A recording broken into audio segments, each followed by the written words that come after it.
up, everybody, and welcome to Bios3 Raw TV. Today we're going to talk about something very interesting. Now, it's been common knowledge and common belief forever, I guess, that when a muscle is contracted, it contracts from insertion to insertion, and you cannot change the shape of a muscle. Hence, if you had a flat bicep peak, you're not going to be able to have a big bicep peak. Where the insertions on your chest is, you're not going to be able to train the inner more than the outer, although it's two different muscles from the top, the upper and lower pec.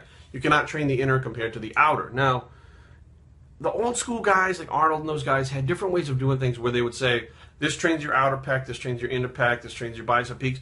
And, over time, people found out that that wasn't true, and they made fun of it, and they busted balls. But now they find this study that, this is interesting, it says that might not necessarily be true, that you can't change the shape of a given muscle, simply because there are different muscles that are involved in. Okay, let's go. First of all, I'm going to read this thing word for word so that I don't mess it up, so that you guys can't fucking complain at me. So it says, contrary to popular belief, muscle fibers do not necessarily span from origin to insertion. Rather, many muscles are compartmentalized so that fibers terminate intrafascicularity within the fascicle, with each subdivision innervated in its own nerve branch. This structure provides a mechanism by which different exercises can conveniently target different portions of a given muscle.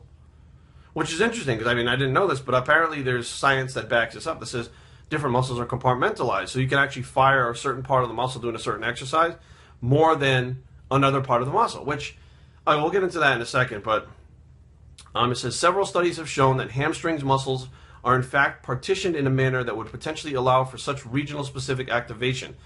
I thus decided to test this hypothesis in a lab under controlled conditions. Now, I can't remember the guy's name, but at the end of this thing, there's a bunch of doctors' names and scientists' names, and it's in the regional differences in muscle activation during hamstring exercise, J strength condition resolution, 2014 June. Okay, so this was, it says ahead of print, which means it hasn't actually been printed up yet, but the study has been done. So it's on its way to being printed. It was just done last month.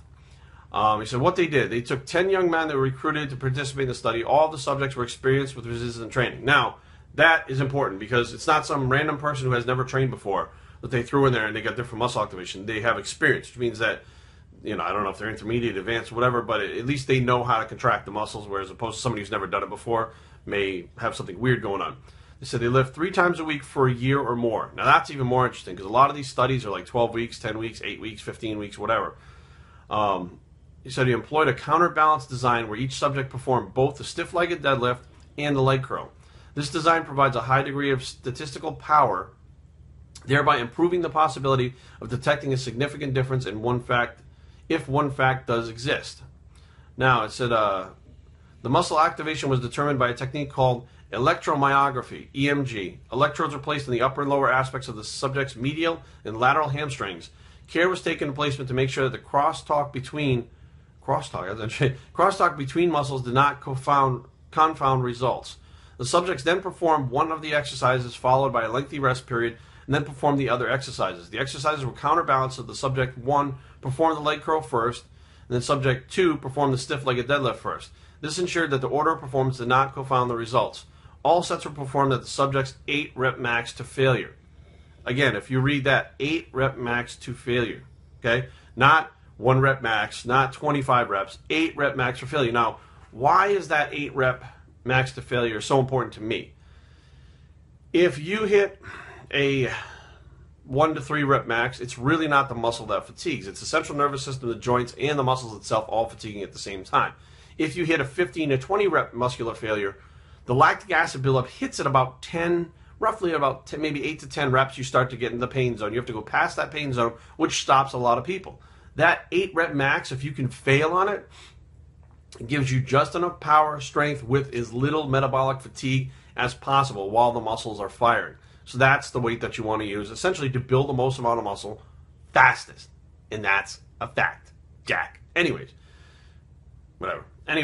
said activation of the lower hamstrings, both medial and laterally, were significantly greater in the lying leg curl. The differences in activation of the lower hamstrings was stark, with the leg curl showing the greater lower lateral hamstrings activity. So what this did was actually show that stiff-legged deadlifts actually hit the upper part of the hamstring more, and in lying leg curls hit the lower part of the hamstring. Now, here's something that's very interesting.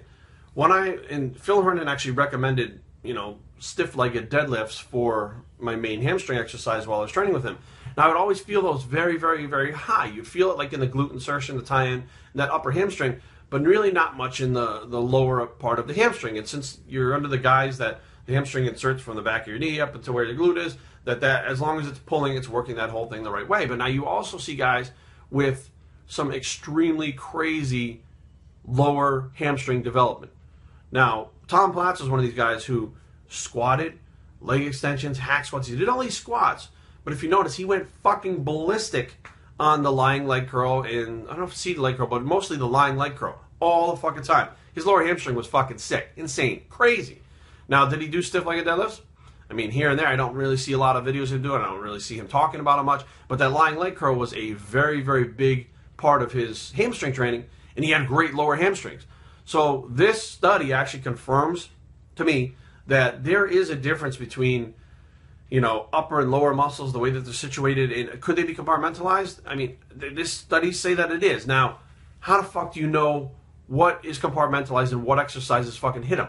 I don't know. That's where they have to have, more studies with those electrodes so they know what's firing, what's not, what's getting more of a strain. And they have a book called Muscle Meets Magnet. They use an EMG, which is similar to what they did here. And it shows you what exercises, while you're doing them, fire what. It shows you what's being stimulated in the book. You could probably get it on Amazon pretty cheap. You could probably get it on eBay pretty cheap.